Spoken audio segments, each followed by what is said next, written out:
Hallo meine lieben Freunde, schön, dass ihr wieder alle dabei seid.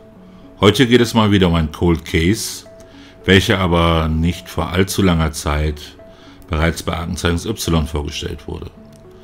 Und zwar geht es um den vermissten Fall von Lieselotte Lauer. Sie wird seit dem 1. Juli 1992 vermisst. Dargestellt wurde der Fall in der Aktenzeichen Y-Sendung vom 17.11.2021. Normalerweise mache ich ja keine Videos, die vor nicht allzu langer Zeit bei Aktenzeichen Y gezeigt wurden. Allerdings gibt es dann auch in diesem Fall wieder ein paar neue Informationen, die ich euch natürlich auch nicht vorenthalten möchte. Ich stelle erst einmal den Filmfall wieder dar und werde danach dann noch weitere Informationen zu dem Fall nennen und was dann nach der Sendung noch passiert ist. Also den aktuellen Stand in dem Fall. Hauendorf-Aue ist so ein kleiner Ort, 40 Kilometer südlich von Nürnberg. Und am 15. Mai 1992 zieht Lieselotte, die von allen Lissi genannt wird, in ihre neue Wohnung. Und die Adresse dieser Wohnung lautet am Mehlacker 2 in Hauendorf. Lissi hatte sich bereits vor 5 Monaten von ihrem Freund getrennt, konnte dort aber erst jetzt ausziehen, da sie vorher noch keine Wohnung gefunden hat. Die Beziehung ging über einen Zeitraum von 8 Jahren. Und so wie es in der Darstellung scheint, herrscht zwischen den beiden kein Krieg, denn anscheinend hat er ihr noch bei ein paar Sachen in der neuen Wohnung geholfen. Lissi ist 30 Jahre alt und wie die meisten ihrer Freunde und Bekannte arbeitet sie im Nachbarort in Gunzenhausen bei einer Firma, das sich auf Telekommunikationstechnik spezialisiert hat. Und dabei handelt es sich um die Firma SEL in Gunzenhausen. Und Mitte der 80er Jahre hatte die SEL in ihrem Gunzenhäuser Werk an die 1600 Mitarbeiter. Die Firma in der Form existiert heute nicht mehr. Es gibt ein Nachfolgeunternehmen und das heißt Sanmina SCI für Europa. In der filmischen Darstellung war Lissi etwas betrübt, dass sie für den Umzug einen Kredit von 15.000 D-Mark aufnehmen musste und lange dafür brauchen wird, um diesen abzuzahlen. Aus diesem Grund, also weil sie etwas betrübt gewirkt hat, schlagen ihre Kolleginnen vor, am Samstag ins Maxi zu gehen. Das scheint dann eine Diskothek dort in der Gegend gewesen zu sein. Und in den folgenden Wochen blüht Lissi dann richtig auf. Sie ist oft unterwegs und mehrere Männer scheinen an ihr Interesse zu haben. Allerdings gab es keine Info, dass sie eine neue Beziehung hatte. Ihr vorheriger Lebensgefährte hat bereits eine neue Freundin. Diese ist auch bereits wenige Tage nachdem Lissi ausgezogen ist, bei ihm eingezogen. Im Juni 1992 beginnen dann bei den beiden, also ihrem Ex-Freund und der neuen Freundin, plötzlich rätselhafte Anrufe. In der Darstellung meldet sich dann niemand und es wird nur in das Telefon geschnauft. Die beiden haben die Hoffnung, wenn sie nicht darauf reagieren, dass die Anrufe aufhören. Dem ist aber nicht so. In der Darstellung klingelt dann nachts das Telefon bei ihrem Ex und der neuen Freundin. Der Anrufer sagt, jetzt ist sie gerade nach Hause gekommen von der Disco. Sie hat ihren neuen Freund dabei. Der Ex fragt, von wem reden Sie? Der Anrufer darauf, von der Lissi. Jetzt sind sie gerade in die Wohnung gegangen. Du hältst dich fern von ihr. Verstanden? Dann legte der Anrufer auf. Daraufhin fährt dann der Ex wohl zur Lissi und klingelt sie aus dem Bett.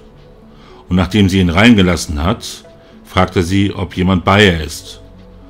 Sie reagiert auf die Frage nicht gerade erfreut, da ihnen das ja nun eigentlich nichts mehr angeht. Aber sie sagt ihm, dass sie alleine ist, nur ihre Katze ist da. Der Ex berichtet dann über die merkwürdigen Anrufe, die eingehen und dass es so wirkt, als wenn sie jemand die ganze Zeit beobachtet und er sich einfach Sorgen um sie macht. Auf die Frage, ob ihr in der letzten Zeit etwas aufgefallen ist, berichtet sie, dass neulich in der Straße ein Auto stand und sie hatte den Eindruck, dass es irgendwie nicht in die Straße gehörte, also dort fremd ist. Und sie glaubte, dass es sich um einen Golf handeln könnte. Der Wagen soll grau oder schwarz gewesen sein. Aber das Nummernschild hat sie sich nicht gemerkt, also auch nicht, woher der Wagen stammen könnte. Und in dieser Nacht enden dann plötzlich diese anonymen Anrufe. Lissy meldet die Angelegenheit nicht der Polizei und redet auch sonst mit niemandem darüber. Was ja schon mal merkwürdig ist, aber dazu kommen wir gleich zum Ende nochmal. Am 30. Juni 1992 gegen 23:50 Uhr hat sie Feierabend und bespricht mit ihren Arbeitskolleginnen, dass sie am nächsten Samstag eine Einweihungsparty in der neuen Wohnung machen möchte. Es wird abgemacht, dass sie eine der Arbeitskolleginnen, die auch zugleich ihre Freundinnen sind, am nächsten Tag zwischen 10 Uhr und 11 Uhr anruft, damit diese ihr bei den Einkäufen helfen kann. Danach fährt sie dann nach Hause und kommt gegen 0:30 Uhr dort an. Dies konnte wohl von einer Nachbarin als Zeugin bestätigt werden, die im Erdgeschoss lebt. Gegen 0:40 Uhr, also nur 10 Minuten später, hört diese Nachbarin dann, wie eine Person das Haus verlässt und mit dem Auto von Lissy davonfährt. Alles spricht dafür, dass Lissy diese Nacht an einem anderen Ort verbracht hat. Aber die Frage ist, bei wem und wo ist sie gewesen? Gab es vielleicht irgendjemand in ihrem Leben, von dem sie niemandem erzählt hat? Und irgendwann am nächsten Morgen muss Lissy dann zurückgekommen sein. Und gegen 9 Uhr an diesem Morgen, Mittwoch, dem 1. Juli, verlässt sie ihre Wohnung wieder. Am gleichen Tag hat Lissy um 15:30 Uhr wieder Spätschicht, aber sie erscheint nicht zur Arbeit. Die Arbeitskollegin, mit der Lissy einkaufen wollte, berichtet den anderen, dass Lissy gar nicht angerufen hat und als sie bei ihr angerufen hat, Lissy nicht ans Telefon ging. Gegen 20 Uhr an diesem Tag suchen dann diese beiden Arbeitskolleginnen den Ex-Freund von Lissy auf, um zu fragen, ob er weiß, wo Lissy ist. Sie berichteten ihm, dass Lissy nicht zur Arbeit kam und in der Firma auch niemandem Bescheid gesagt hat, dass sie nicht kommt. Und dies wäre nun absolut nicht typisch für Lissy. Weiterhin hat dann der Schichtleiter der Firma die beiden zur Wohnung von Lissy geschickt, um zu schauen, ob irgendetwas nicht in Ordnung ist. Denn eine der beiden Arbeitskolleginnen, wie schon gesagt auch Freundinnen, hatte nämlich einen Ersatzschlüssel für die Wohnung. Als die beiden nachgeschaut haben, war das Auto weg und Lissy hatte auch ihre Katze nicht gefüttert. Und dies sei nun absolut nicht typisch für Lissy. Ebenso hatte eine Nachbarin gesagt, dass sie in der Nacht wohl nicht zu Hause war. Der Ex berichtet dann, dass er nicht weiß, wo Lissy war. Er selber hatte eine harte Nacht hinter sich und war nicht zu Hause. Denn zuerst hatte er Nachtschicht und dann war er mit seiner neuen Lebensgefährtin im Krankenhaus. Diese sei schwanger und es hatte ein paar Tage zuvor ein paar Komplikationen gegeben. Daraufhin geben die Freundinnen dann eine Vermisstenanzeige auf und setzen die Suche fort. 2 Tage nach dem Verschwinden von Lissy, dem 3. Juli 1992, entdeckt eine Arbeitskollegin auf einem Parkplatz in Gunzenhausen den Wagen von Lissy. Und dieser Parkplatz befindet sich in der Nähe des Altmühlufers. Die Polizei wird gerufen und diese schaut sich das Auto an. Die Türen des Autos sind verschlossen, aber der Kofferraum ist offen, also nicht verschlossen. Spuren einer Gewalttat werden im Auto nicht gefunden. Allerdings stellt die Polizei fest, dass das Bodenblech des Autos stark beschädigt ist. Der Lack ist unten zerkratzt und abgeschabt, als wenn das Fahrzeug in unbefestigten steinigen Gelände gefahren wurde.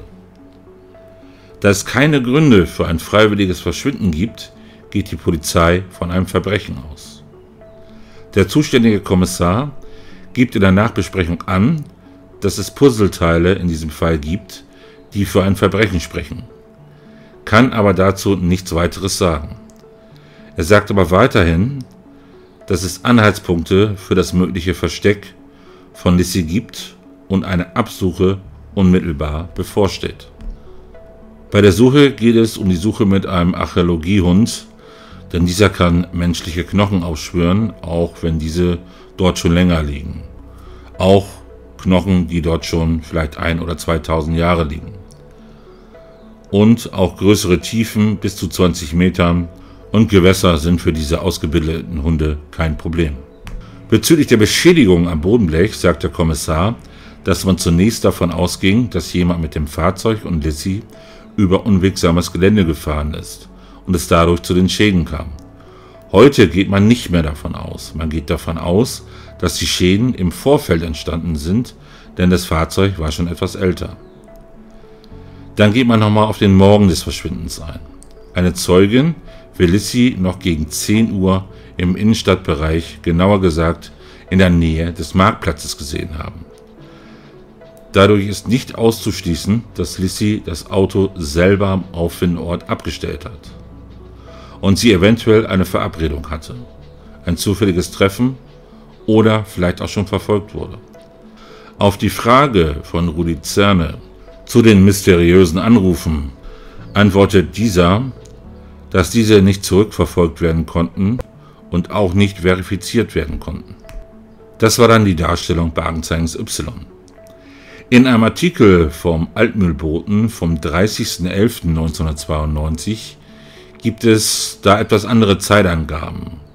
Und zwar war sie laut diesem Artikel in der Nacht wohl bis gegen 8 Uhr morgens weg und dann hat sie die Wohnung gegen 10 Uhr erneut verlassen und wurde eine halbe Stunde später, also gegen 10:30 Uhr, in der Innenstadt gesehen.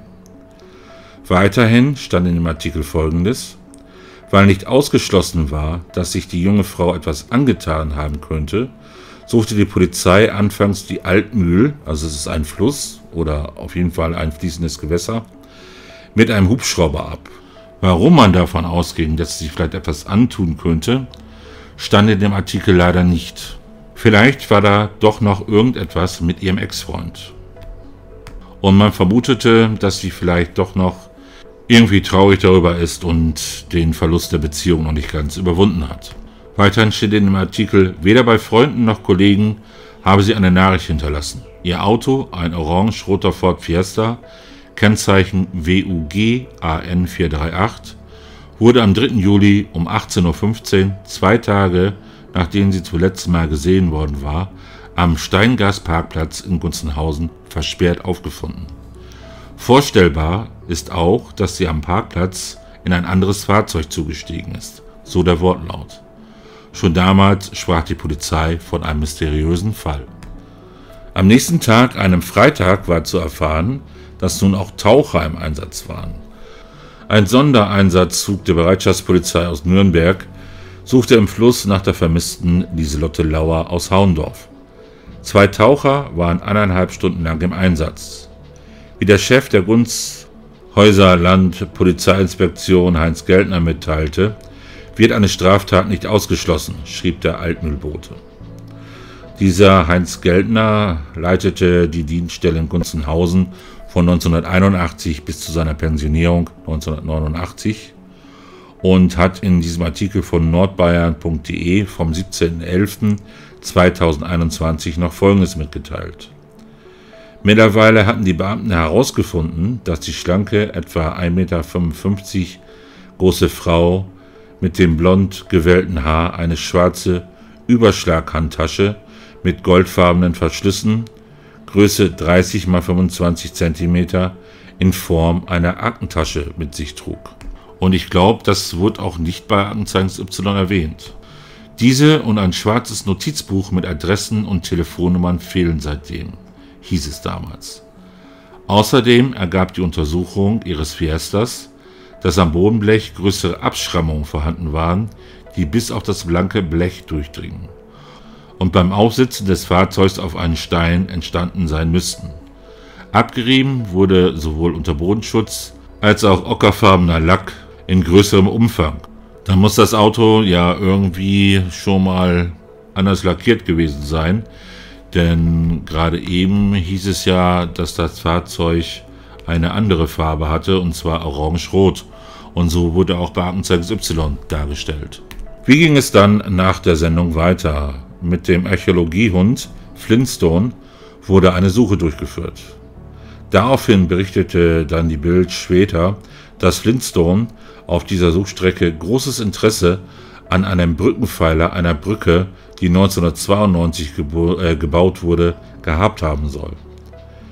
Dies wurde aber dann in einem Bericht von nordbayern.de vom 22.11.21 dementiert. In dem Artikel ist Folgendes zu lesen: Am Samstag suchte eine kleine Polizeieinheit nach den Überresten der verschwundenen Lieselotte Lissy Lauer. Unterstützung bekamen die Polizisten dabei von einer ganz besonderen Spürnase, Archäologiehund Flintstone. Der auf Menschenknochen trainierte Rüde soll ein weiteres Mal in den Landkreis Weißenburg-Gunzenhausen kommen, um die Suche fortzusetzen. Sie waren den ganzen Tag unterwegs. Mit dem Einbruch der Dunkelheit und der zunehmenden Erschöpfung des Hundes wurde die Suche abgebrochen, teilte Polizeisprecher Petzold mit. Zu einem späteren Zeitpunkt soll diese aber fortgesetzt werden. Dafür muss aber noch ein Termin vereinbart werden, da Flintstone ein gefragter Hund ist. Ausgangspunkt für die Suchaktion war der Gunzenhäuser Ortsteil Aha. Zu Beginn gingen Dietmar Kröppel und sein Hund Flintstone ein Stück die Bundesstraße 13 in Richtung Unteraasbach entlang. Der altdeutsche Hütehund hat bemerkenswerte Fähigkeiten und kann Knochen noch in mehreren Metern Tiefe erschnüffeln. 24 Funde konnte er für die Polizei schon vorweisen. Die abgesuchte Straße wurde vor 30 Jahren gebaut. Lieselotte Lauer verschwand vor über 29 Jahren am 1. Juli 1992. Im Gebiet rund um Aha, so Petzold, fand die Suche statt. Genauer wollte er nicht werden. Und auch bei der nächsten Absuche liegt dieser Bereich im Fokus. Dass der Knochenspürhund besonderes Interesse an einer 1992 gebauten Brücke gezeigt haben soll, wie die Bild berichtete, will Petzold nicht bestätigen. Er stellt klar, dass auch die Kollegen der Bild, wie alle anderen Journalistinnen und Journalisten, die Suchaktion nicht begleiten durften. Wenn wir etwas Stichhaltiges hätten, dann würden wir das jetzt auch sagen, so der Polizeisprecher. Nur weil der Hund etwas angezeigt hat, muss das nicht gleich etwas bedeuten, schätzt Petzold die Lage ein. Flintstone habe zwar eine sehr hohe Trefferquote von über 90%, wie Herrchen Kröpel am Samstag sagte, doch er erklärte auch, dass es meistens ein Prozess sei und den muss man interpretieren. In den seltensten Fällen sei es so eindeutig, dass der Hund sofort laut losbelle oder gar nicht reagiere. Dennoch kursierte auch in der Bevölkerung schon seit langem das Gerücht, dass Lieselotte Lauers Leichnam damals in eine Brücke einbetoniert wurde.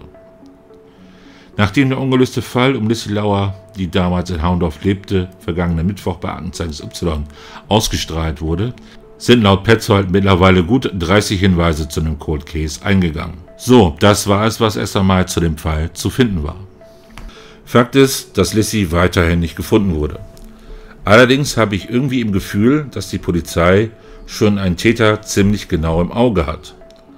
Sie spricht von Puzzleteilen und ebenso war ja schon klar, dass in einem bestimmten Bereich gesucht wird, kurz nach der Darstellung in Aktenzeichen Y. Dies könnte unter Umständen natürlich den Sinn gehabt haben, dass der Täter jetzt schon ein bisschen nervös wird, sich erst einmal die Sendung anschaut und dann erfährt, dass eine Suche bevorsteht. Und man hatte vielleicht die Hoffnung, dass der Täter sich jetzt eventuell verrät oder sonst irgendwie auffällig wird. Es könnte natürlich durchaus sein, dass Lissy irgendwo im Bereich dieser neuen Straße und dem Brückenpfeiler vergraben liegt. Aber das lasse ich jetzt erstmal außen vor. Was mir in diesem Fall natürlich sofort aufgefallen ist, sind diese Anrufe bei dem Ex. Erste Frage: Warum ruft jemand bei dem Ex und der neuen Freundin an, um zu erzählen, was Lissy gerade gemacht und dass er kundtut, dass er sie beobachtet und dass er die Finger von ihr lassen soll? Unklar ist, ob er sich nur einmal so geäußert hat oder ob er ansonsten nur ins Telefon geschnauft hat. Und wer hat diese Telefonate angenommen? Nur der Ex oder auch seine Freundin? Und warum hören diese Anrufe auf, nachdem sich der Ex zu Lissy in die Wohnung aufgemacht hat, um zu fragen, ob jemand in der Wohnung ist? Und die Frage überhaupt: Ist er überhaupt zu Lissy gefahren? Hat es dieses Gespräch überhaupt gegeben? Die Polizei konnte diese Anrufe ja nicht nachvollziehen oder verifizieren. Im Filmfall wird das Verhältnis zwischen Lissy und dem Ex als harmonisch dargestellt. Aber war es wirklich so? Wer hat die Beziehung denn beendet, Lissy oder der Ex? Und wo war Lissy in dieser Nacht? Anscheinend kam sie ja von der Schicht, war kurz zu Hause, hat vermutlich die Katze gefüttert und ging dann wieder. Vermutlich war sie verabredet und kehrt dann gegen 8 Uhr wieder zurück. Danach ging sie dann in die Innenstadt. Würde Sinn machen, denn sie wollte ja für ihre Party einkaufen. Sie wollte zwischen 10 und 11 Uhr die Freundin anrufen, damit diese dann zusammen einkaufen. Würde passen, sie fährt in die Stadt und will von dort aus ihre Freundin anrufen, damit diese sich treffen können. Aber das tut sie nicht. Vermutlich hat sie dort jemanden getroffen. Zufällig oder war dann tatsächlich vielleicht noch ein Treffen geplant. Zufällig meine ich vielleicht damit, dass sie dann der Person gesagt hat, bei der sie dann in der Nacht war, du morgen oder ich muss jetzt so langsam los, weil ich muss nachher noch was für meine Party einkaufen. Und ich treffe mich gegen so und so viel Uhr mit meiner Freundin. Und vielleicht ist diese Person dann dort einfach aufgetaucht. Und wenn es ein Treffen geplant war, vielleicht war es nur ein kurzes Treffen. Oder sollte es ein kurzes Treffen sein. Und sie hat danach geplant, dann ihre Freundin anzurufen, um einkaufen zu gehen. Und wenn sie den Täter dort getroffen hat, dann war es auf jeden Fall jemand, den sie kannte. Und kein Unbekannter. Ich kann mir ehrlich gesagt noch keinen richtigen Reim drauf machen. Aber irgendwie ist mir die Rolle des Ex-Freundes etwas suspekt. Oder gab es jemand anderen in ihrem Leben, von dem niemand etwas wusste? Aber welche Rolle sollen dann diese Anrufe spielen? Die Anrufe sollen auf einen ominösen, unbekannten Täter deuten, eventuell Ablenkungsmanöver. Kennen wir ja, wenn Frauen urplötzlich oder Ehefrauen urplötzlich verschwinden, dann sind sie von einem ominösen Unbekannten mit dem Auto abgeholt worden. Und da stellt sich natürlich erneut die Frage, war die neue Freundin bei den mehrfachen Anrufen dabei oder hat sie von diesen Anrufen nur von ihrem Freund erfahren, so dass es diese Anrufe vielleicht gar nicht gab? Und wenn man jetzt nochmal guckt, angeblich ist der Ex ja bei ihr in der Wohnung gewesen und hat sie wohl so ein bisschen davor gewarnt, dass sie eventuell beobachtet wird. Und darüber hat Lissy dann nicht mit ihren Freundinnen gesprochen und auch sonst niemandem davon erzählt? Das könnte natürlich sein, weil es vielleicht dieses Gespräch gar nicht gegeben hat. Weil das alles nur auf Aussagen des Ex-Freundes beruht. Es gibt anscheinend da keine weiteren festen Zeugen, würde ich nach derzeitigen Stand mal sagen. Okay, vielleicht hat die Freundin diesen Anruf oder mal einen Anruf mitbekommen. Aber ich glaube nicht, dass sie irgendwie selber das Telefon abgenommen hat. Also wie schon gesagt, das Ganze mit diesen Anrufen ist mir da sehr, sehr suspekt. Okay, da bin ich mal gespannt, was ihr von dem Fall haltet. Ich bedanke mich auf jeden Fall erstmal fürs Zuhören oder fürs Zusehen, je nachdem, wie ihr meinen Content konsumiert. Passt auf euch auf und bis zum nächsten Video. Tschüss!